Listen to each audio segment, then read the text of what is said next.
Hello and welcome to Critical Conversations. I'm your host, Karissa Dean. Today we come back for part 2 with Mia Gray. You guys, this conversation was so epic that when we were recording it, we just kept going. And I was like, we're going to break this up. We're going to do a 2-part. It's my first time doing it. So thanks for riding this wave with us. I'm very excited for you to join this second part of this conversation because at the end, Mia leads us through a very beautiful meditation. So make sure you stay and tune in for that. I'm so thankful you are here. Please take a moment right now. Take a breath. Thank yourself for being here. All right, let's get back to the conversation. It's exactly it. Your mind and your body and your soul are always telling you what to do. But if you're not listening, then you don't know how to listen, then you have no way to follow the path and then you don't trust yourself because some of our bodies are screaming at us and we're just let me take some meds so that this annoying symptom goes away, all this pain. I don't want to feel that. And so, of course, we don't trust ourselves because a part of us is telling us something and another part of us is like, yeah, you're stupid. No. So how would there be trust built in that relationship? Yeah. And like you were saying, like live better, do better, feel better. That better is completely unique to each and every one of us. It already is completely unique to each and every one of us, but we don't know that. We believe that everybody has the same thoughts going on in their head, the same ideas going on in their head, and their same hierarchy of what's good and bad and right and wrong. But it's completely individual to each of us. I think feel better is where it was easiest for me to start. I don't 100% know if that's true for everyone, but I believe that the mind has been much more heavily conditioned than the body.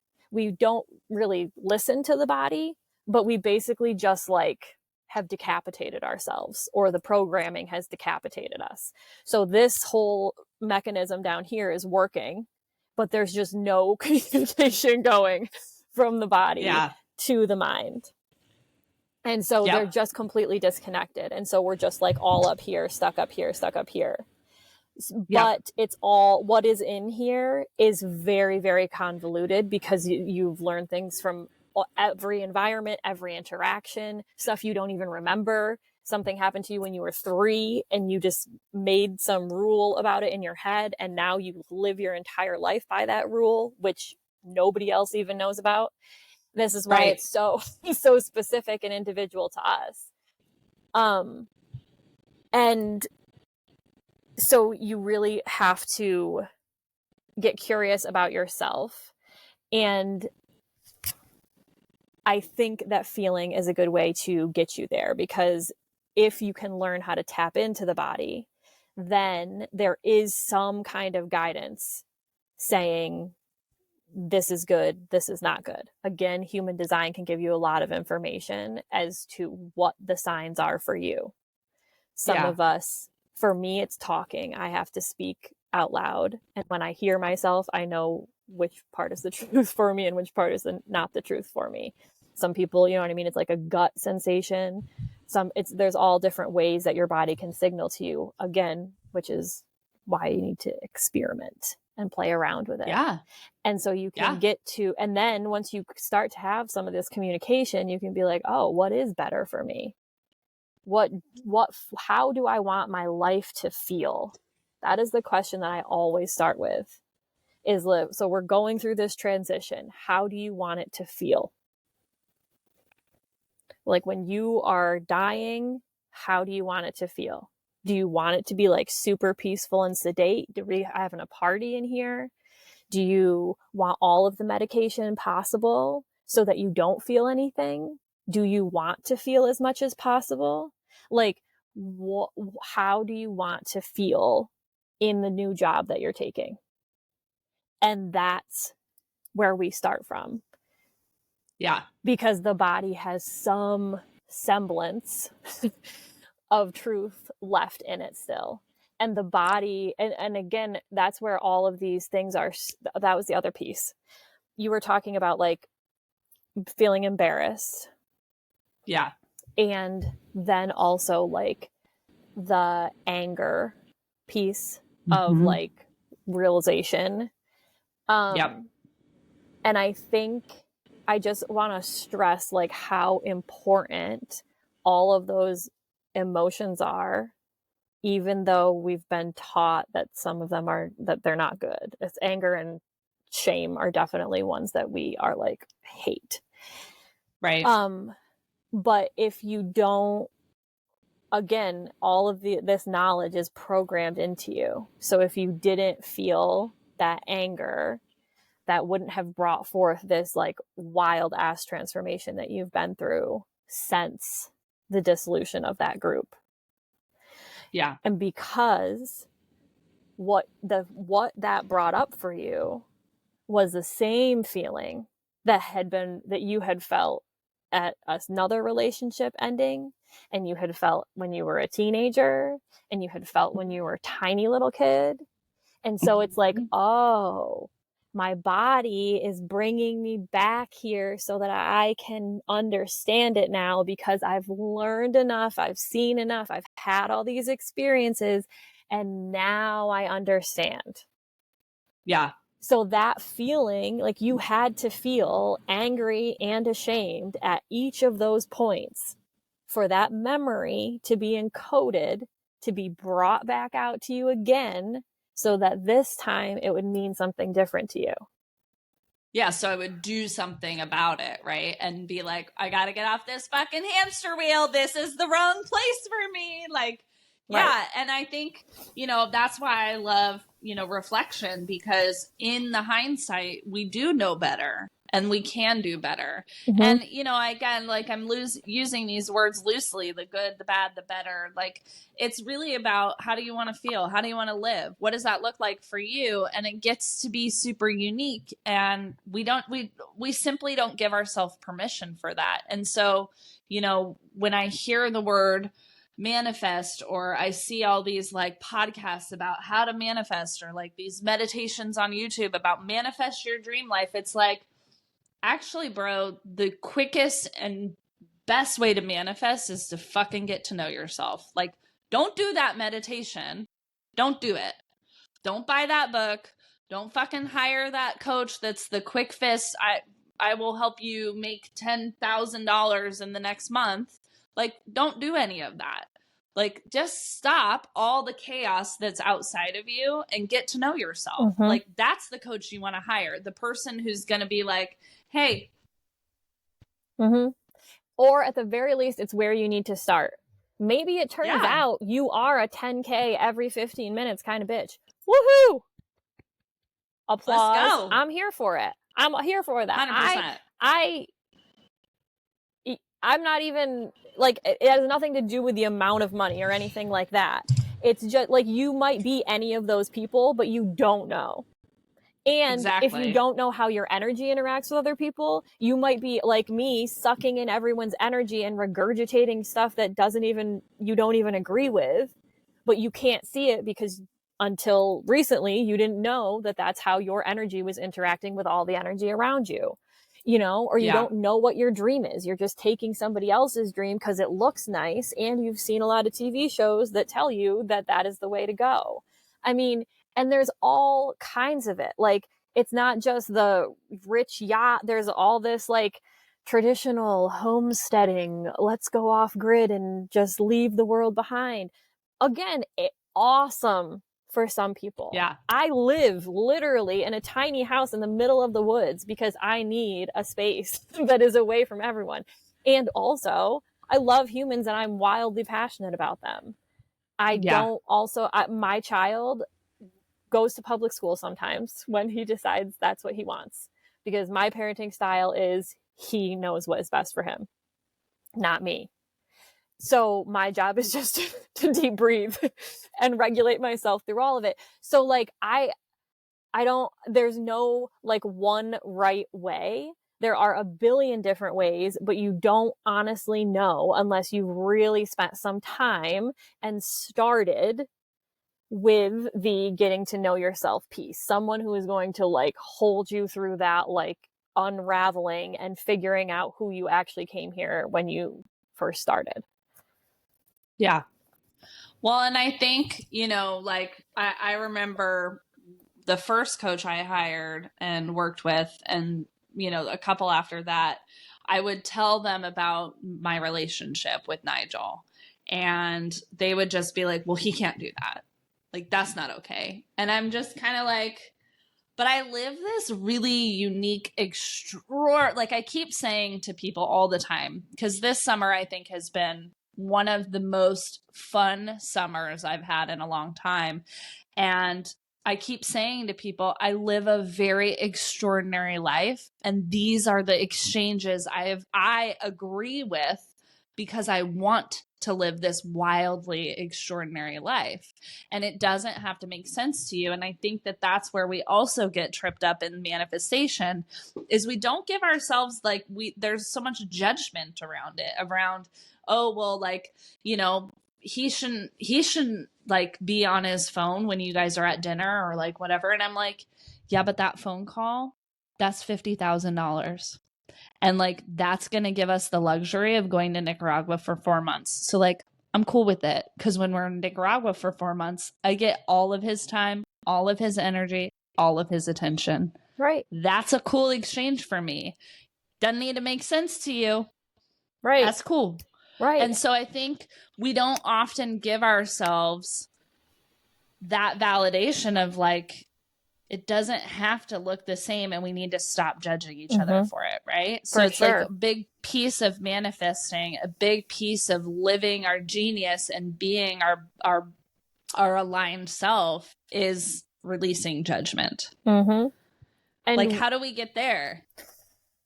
We have to realize, again, a huge part of it is this discerning between like, who is this mine or is this somebody else's?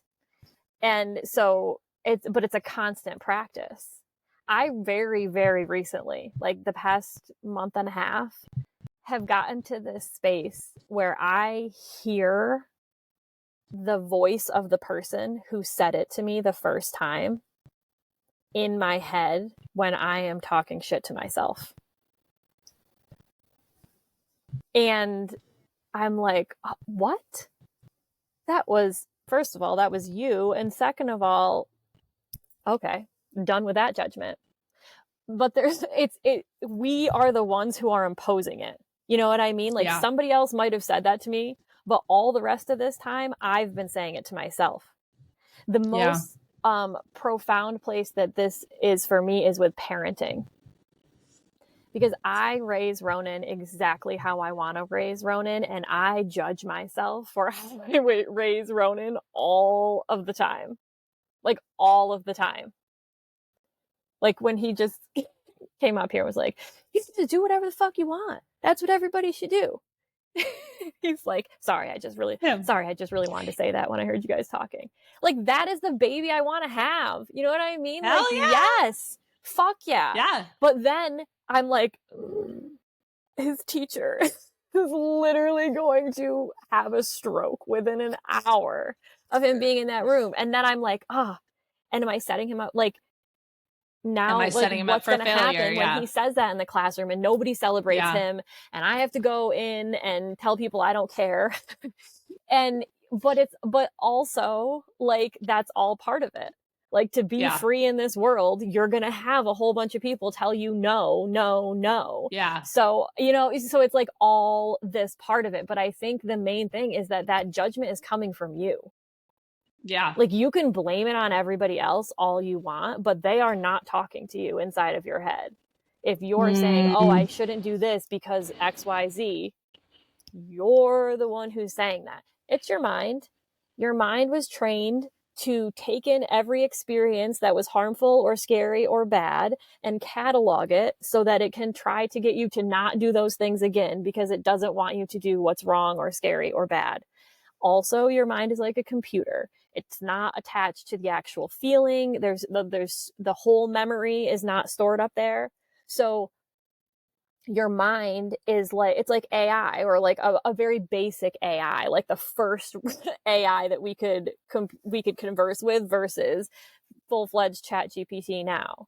It's too basic, and it can't analyze the whole situation. It's not meant to. It's supposed to communicate with your body. You have intelligence in your heart center, and you have intelligence in your gut. I mean, your nervous system is profound through here, way more profound than up here. Like, this is not, it really can't do much by itself. So it's just it's something that your mind is playing for you over and over again, but it's you. It's happening inside of you. And when you're doing it, it's like, again, it's saying you have something that is better than me. So you're, you know what I mean? It's that constant shit talking of yourself that then makes you feel terrible. You don't feel like you're worthy. And again, we want to blame it on everybody else. We want to be like, well, that coach made me feel that way. That person made me feel that way. My mom did this to me, blah, blah, blah. All of those are experiences you signed up for to activate that emotion. And when that emotion moves, you feel something, and then you learn something from it, and then you do something with that information. Yep. So it's not anybody else's fault. That voice that's in your head that's judging you is there for a reason, and now you realize it. You can let it go, but it was there so that you could realize it and let it go. Because like you said, like, it is today that I fully understand this.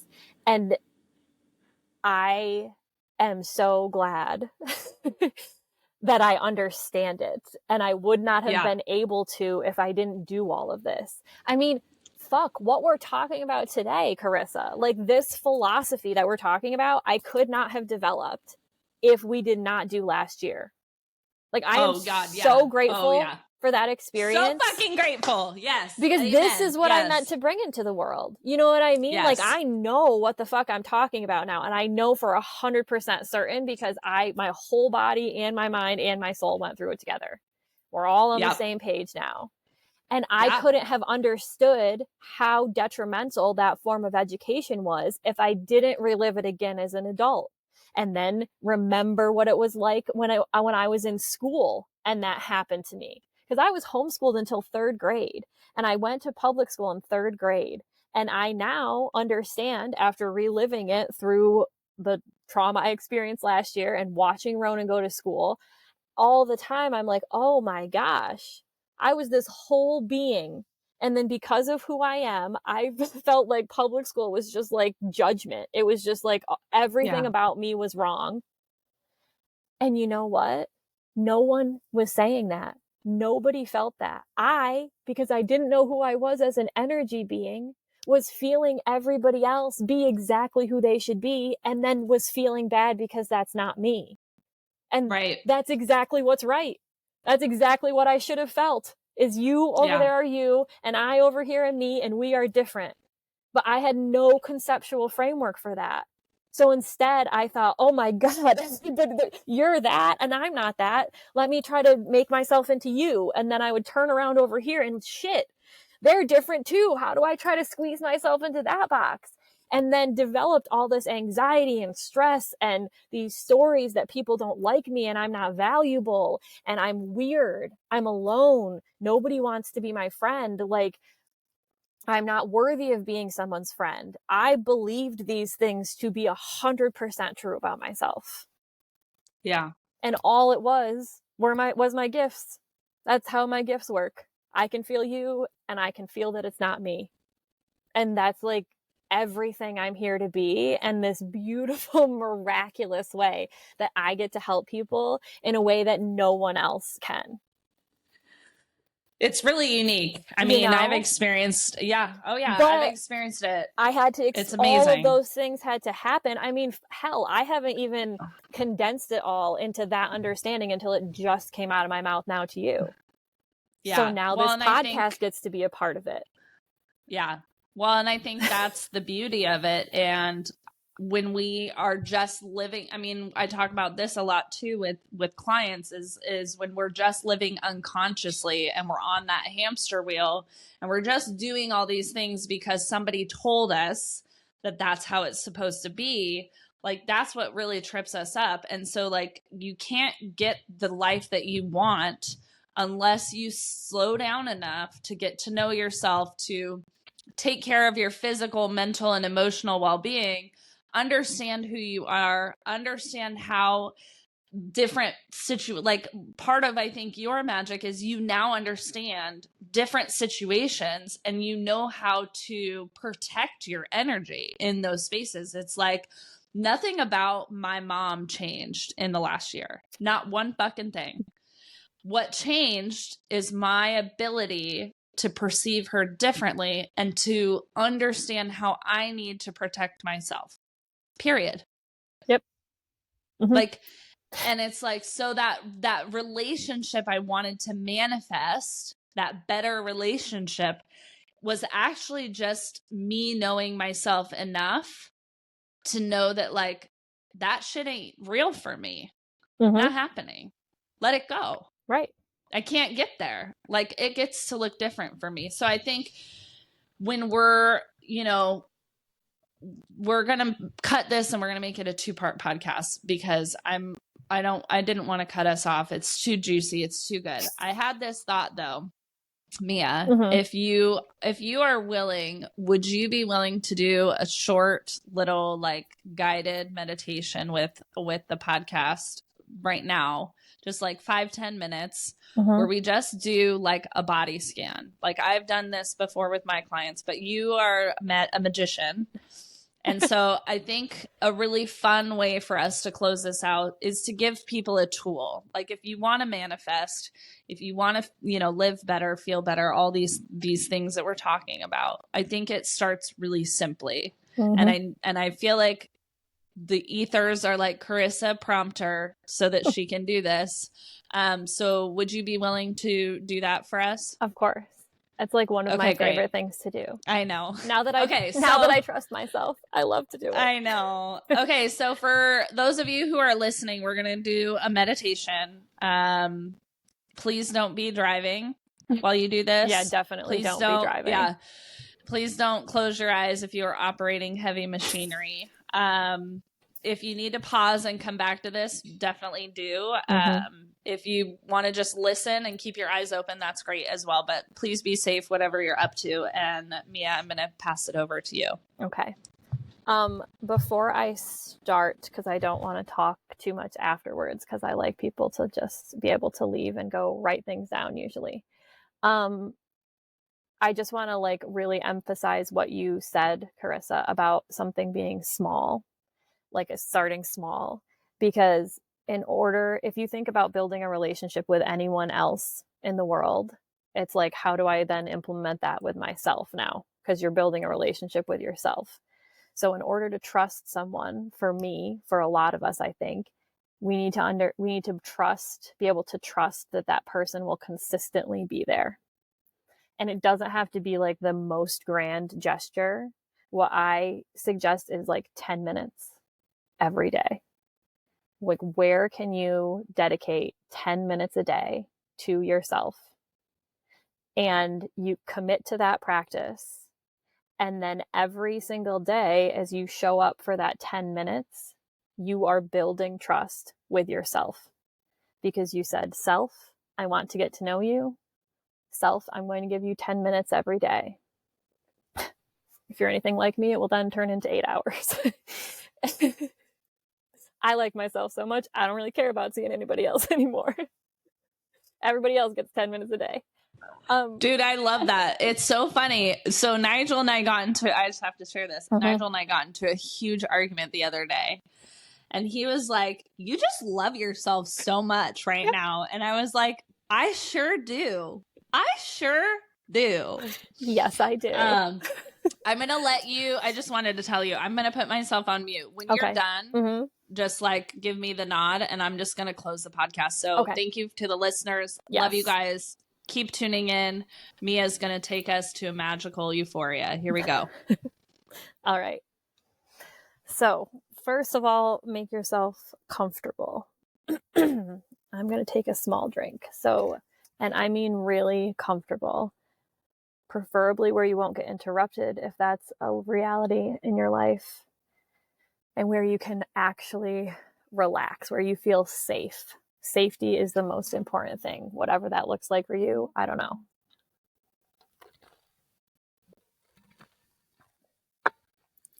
And settle in and getting yourself into a position where your spine can be straight, whether that's sitting or laying or standing, whatever it is. We just want a straight canal for the energy to move along as we're scanning our entire system. So as you settle in, you can close your eyes if you want. Again, just think, how can I feel safe? Or how would I feel safe right now? And as you're getting settled, begin to focus on your breathing. Breathe in through your nose and out through your mouth. Focusing on slowing everything down.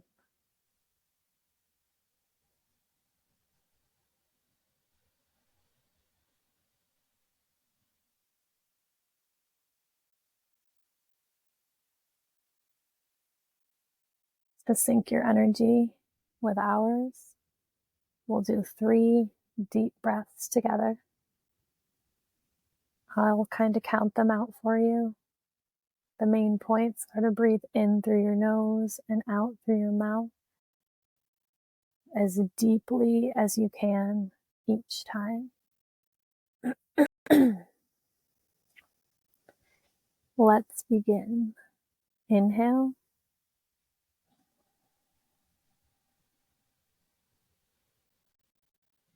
And exhale.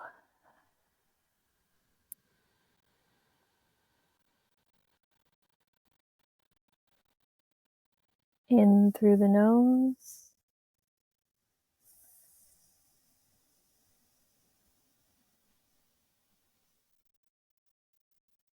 And out through the mouth. Really relaxing your whole body as you exhale. Last one, in as deeply as you can. Fill your whole body up with air.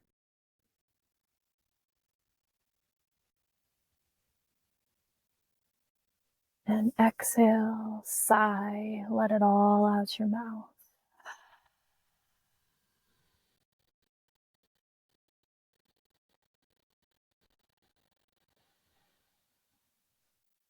Now you can return to your own breathing pace. Still breathing deeply, slowly, in and out through the nose, or however feels best for you.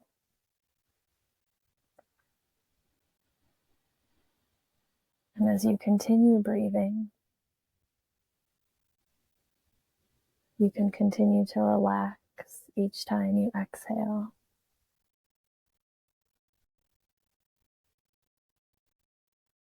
Filling yourself up and then letting it all go. With each breath, settling more into your body.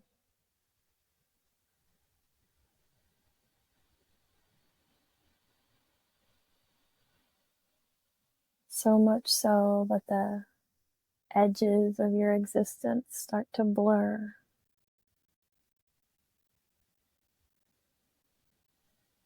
You relax even your skin.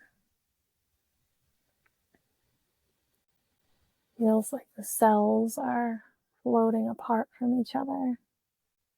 You begin to merge with the air, the energy that's around you. creating so much space in your system as you relax.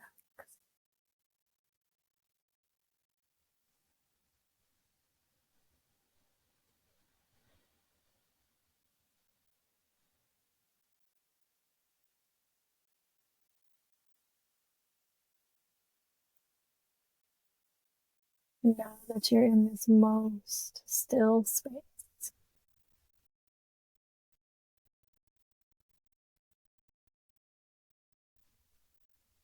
you can begin to attend to individual parts of your body.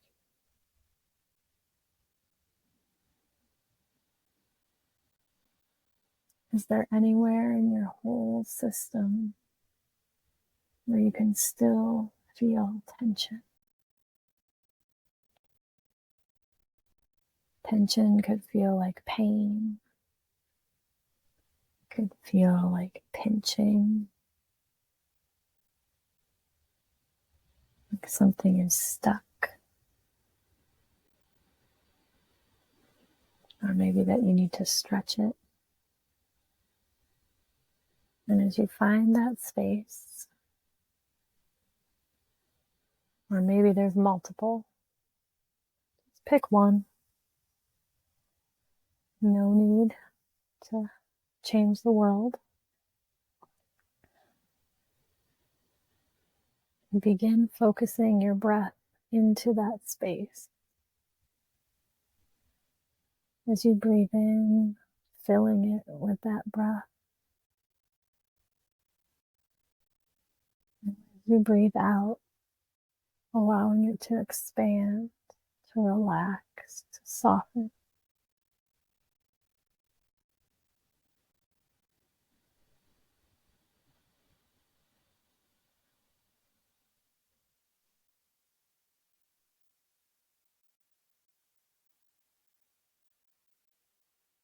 And while you're here focusing on that space,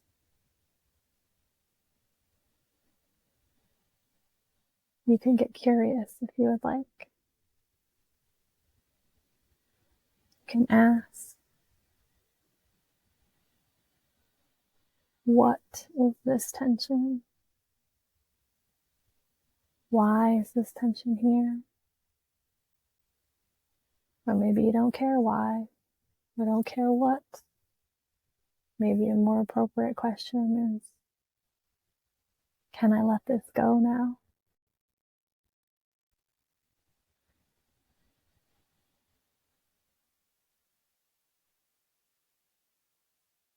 Keep breathing in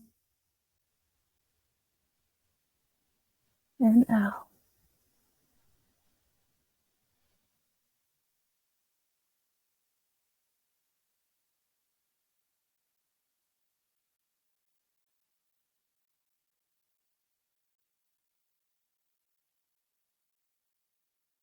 And listen, feel,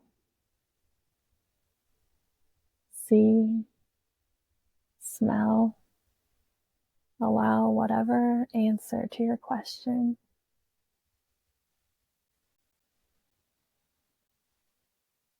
to appear in whatever way it wants to. So as you breathe,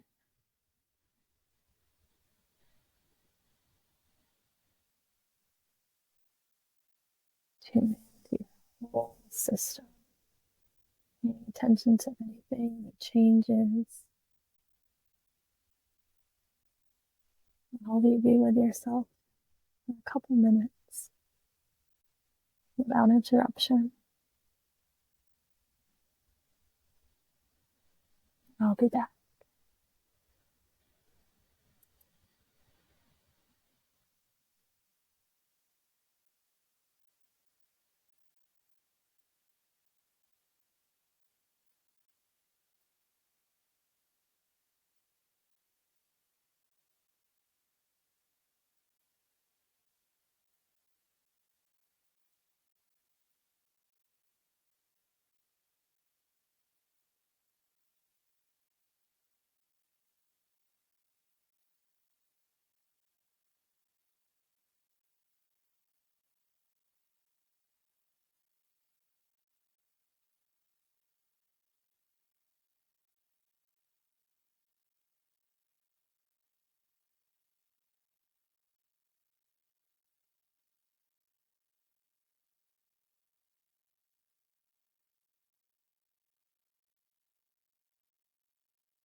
If your conversation isn't over, that's perfectly fine.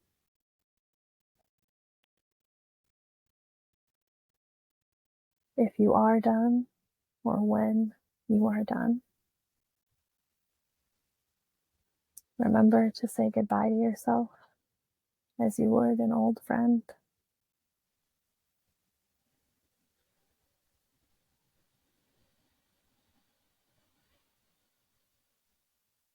And as you re-enter the world, do so slowly, starting to move your fingers or toes. Whatever feels good, that slowly brings you back into your body,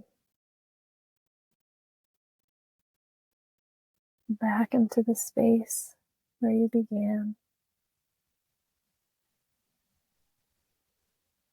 And when you feel ready,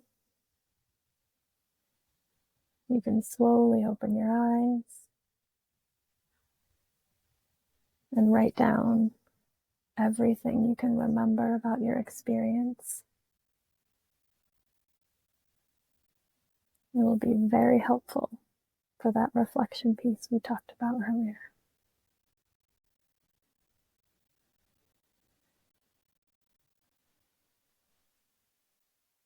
Thank you so much for this opportunity, for allowing me to be a part of your space, your energy, your love.